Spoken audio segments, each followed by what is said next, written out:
की स्थिति है। जब तक कैंडिडेट जो सामने आएंगे उनको देखकर पब्लिक वोट करेगी। और चूंकि जैसा अभी हमारे साथी बता रहे थे कि सिवनी से दिनेश राय मुनमुन पहले निर्दलीय जीत चुके हैं 2018 में, और फिर उसके बाद इन्होंने भाजपा शामिल होकर इन्होंने चुनाव लड़ा, जो और भाजपा से भी ये खास बात रही कि ये इनकी उपलब्धि मानी गई। लेकिन इनके भाजपा में शामिल होने से जो स्थानीय कार्यकर्ता हैं, जो वरिष्ठ कार्यकर्ता थे, उनमें कहीं ना कहीं एक ये बात स्थिति बनी कि उनका नंबर कब आएगा। तो जो पूरे लोग थे वो आज एकजुट नजर आ रहे हैं। लेकिन देखिए, सिवनी में एंटी इनकम्बेंसी है, क्योंकि सिवनी विधायक दिनेश राय मुनमुन पहले निर्दलीय थे।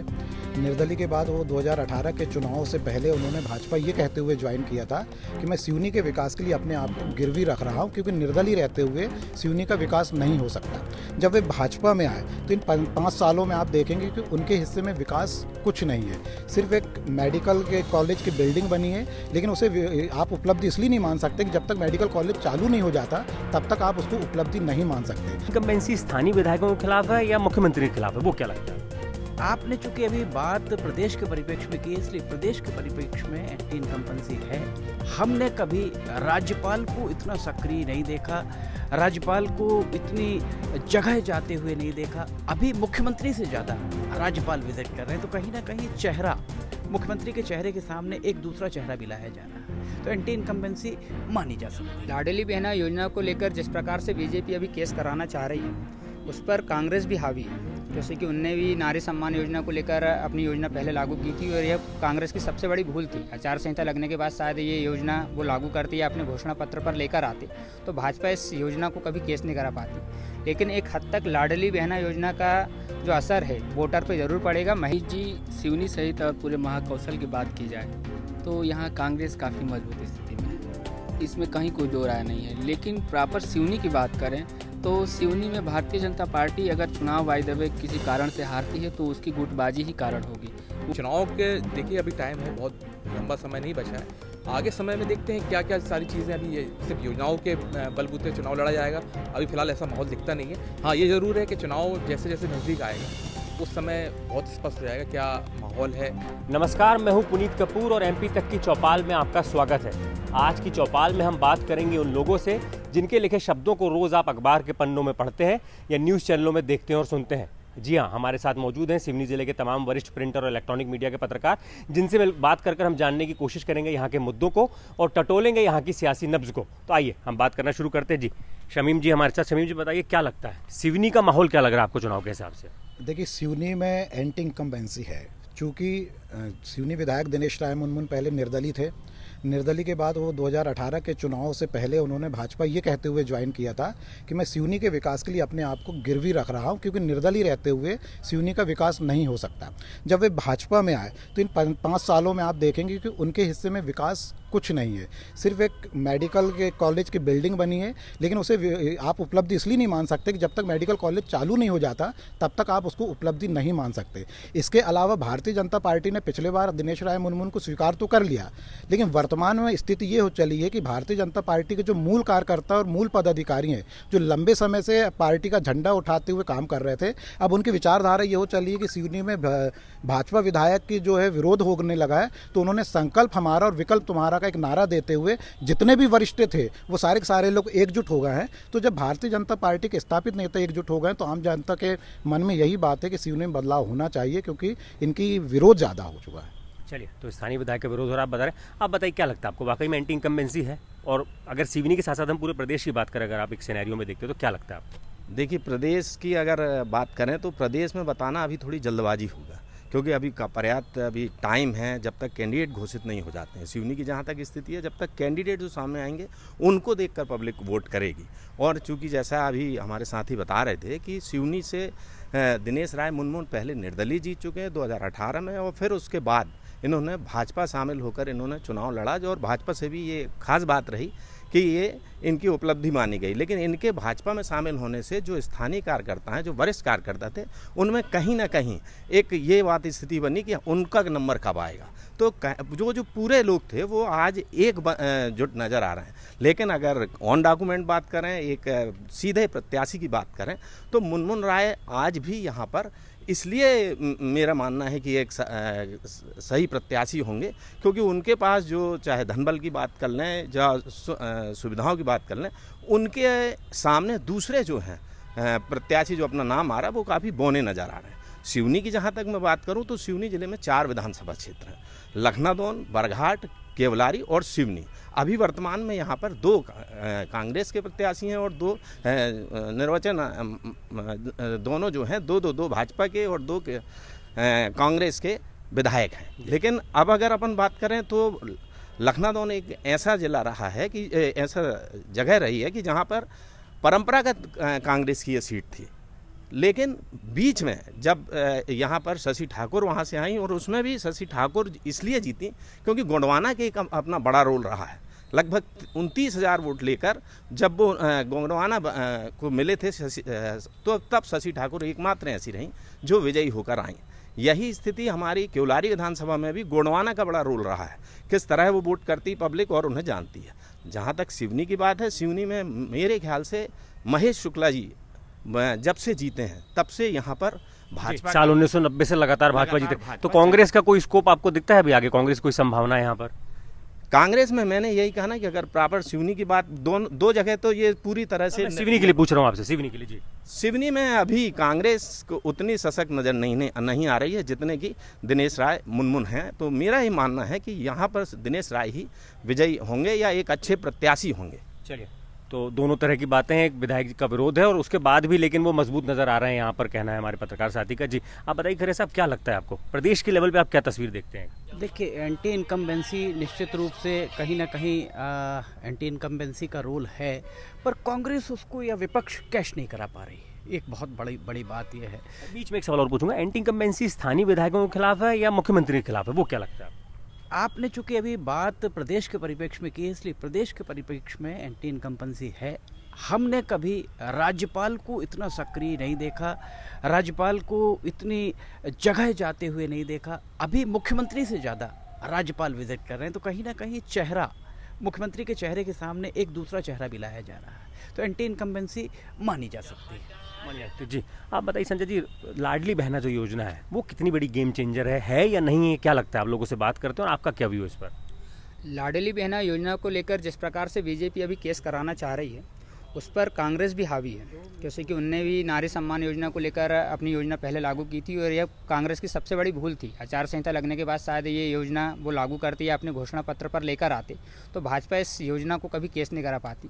लेकिन एक हद तक लाडली बहना योजना का जो असर है वोटर पे ज़रूर पड़ेगा। महिला वोट को खींचने में शिवराज सरकार कामयाब हो रही है, इस योजना को वो पॉजिटिव देख रही हैं और उसके लिए बीजेपी को मतलब मतदान करने के लिए वो अपनी उत्सुकता दिखा रही हैं। तो लाडली बहना योजना का लाभ कहीं ना कहीं मिलेगा। अखिलेश जी, अगर हम सिवनी की बात करें, अभी 2-2 का आंकड़ा है। 2018 के चुनाव में 2 कांग्रेस के पास, 2 बीजेपी के पास। इस चुनाव में आप क्या तस्वीर बनती देख रहे हैं? अभी हालांकि प्रत्याशियों का ऐलान नहीं हुआ, लेकिन जो आप लोगों से बात करते हो, तमाम रिपोर्टर्स आपको अपनी अपडेट देते हो, तो क्या आपको लग रहा है हवा किस तरफ बह रही है?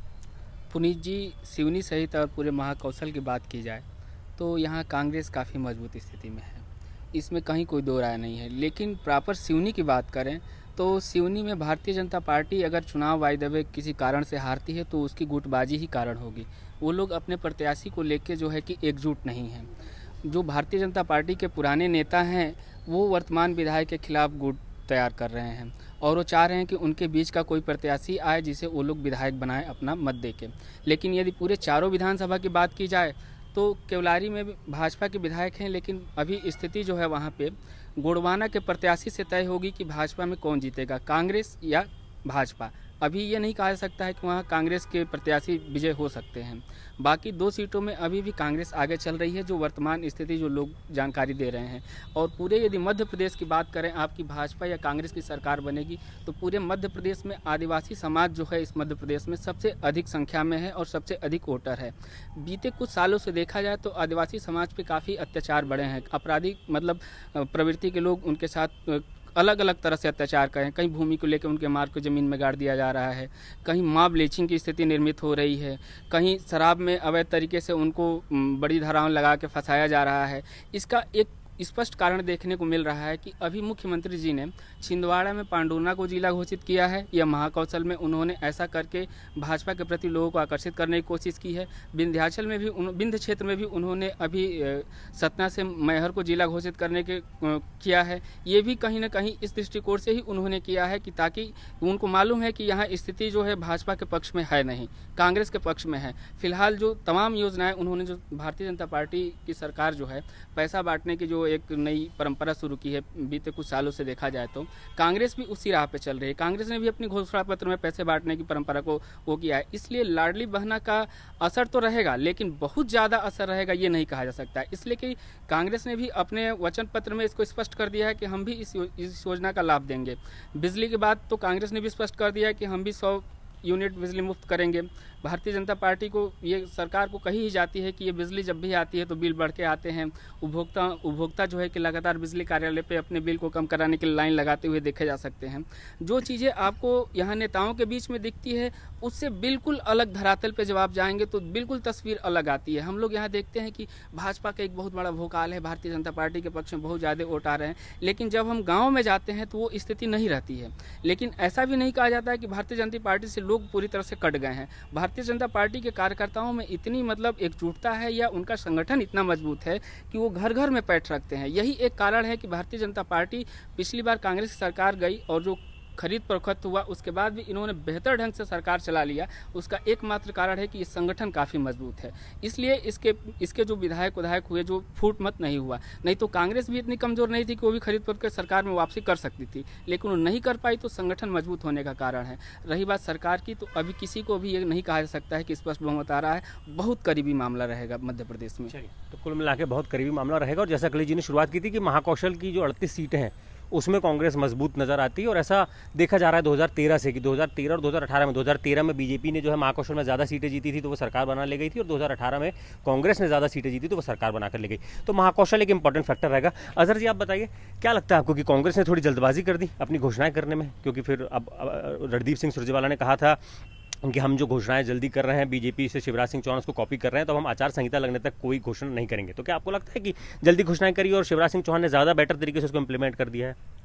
देखिए, इन सब चीज़ों के पीछे जहाँ तक आम पत्रकार होने के नाते और आम जनताओं के बीच रहते में दो अलग अलग परसेप्शन है।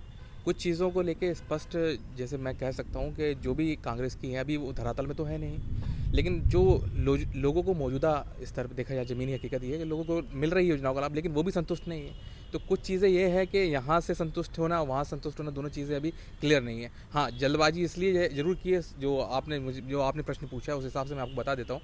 क्योंकि हम लोग जब आम लोगों से रूबरू होते हैं तो एक स्पष्ट नज़रिया रहता है उन लोगों जिनको लाभ मिल रहा है, और एक ऐसा तबका है जिनको योजनाओं का लाभ नहीं मिल रहा। बहुत बड़े एक तादाद में है जो ओबीसी से आते हैं, सामान्य वर्ग में आते हैं, उनको कई योजनाओं का लाभ नहीं मिल रहा। तो स्पष्ट तौर पे उनका भी ये कहना है कि जब हमको योजनाओं का लाभ नहीं मिल रहा है तो हम तो कहीं ना कहीं अपोजिट में रहेंगे ही रहेंगे।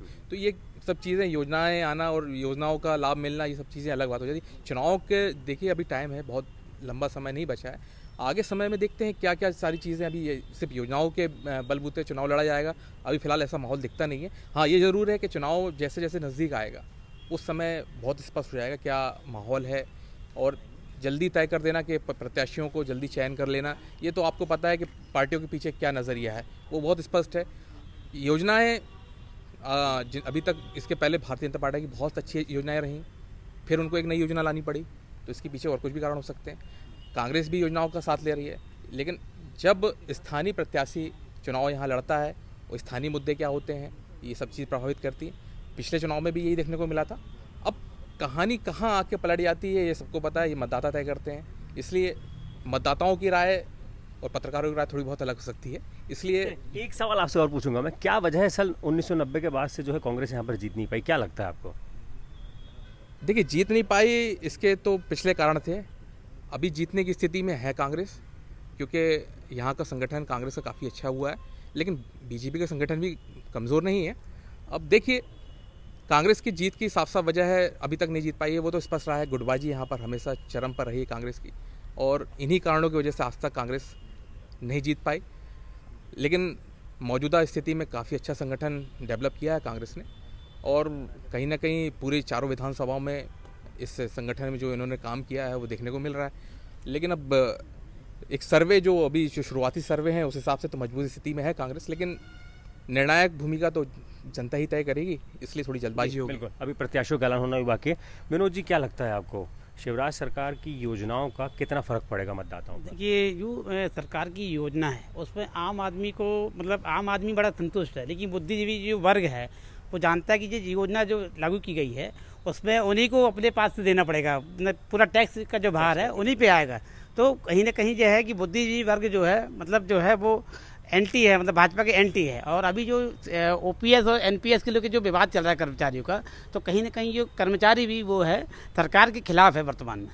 चलिए, कुल मिलाकर चलते चलते एक सवाल और लूँगा मैं आखिरी आप लोगों से। क्या लगता है कि शिवराज सिंह चौहान की योजनाएं या कमलनाथ की घोषणाएं, अभी प्रत्याशियों का ऐलान नहीं हुआ है, लेकिन इन दोनों में किसका पलड़ा आपको भारी लगता है? वर्तमान में तो जहाँ तक घोषणाओं की बात है तो कमलनाथ जी शिवराज सिंह पर आरोप लगाते हैं मुख्यमंत्री जी कि ये तो घोषणावीर हैं और अब तक चुनाव आने वाले हैं, ये लगातार घोषणाएं ही करते जाएंगे।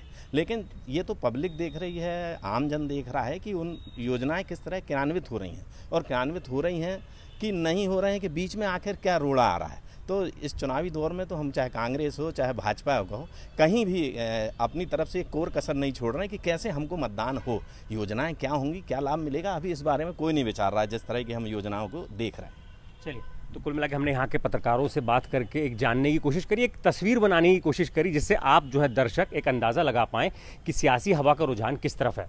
मध्य प्रदेश से जुड़ी तमाम दूसरी खबरों के लिए आप देखते रहिए MP तक।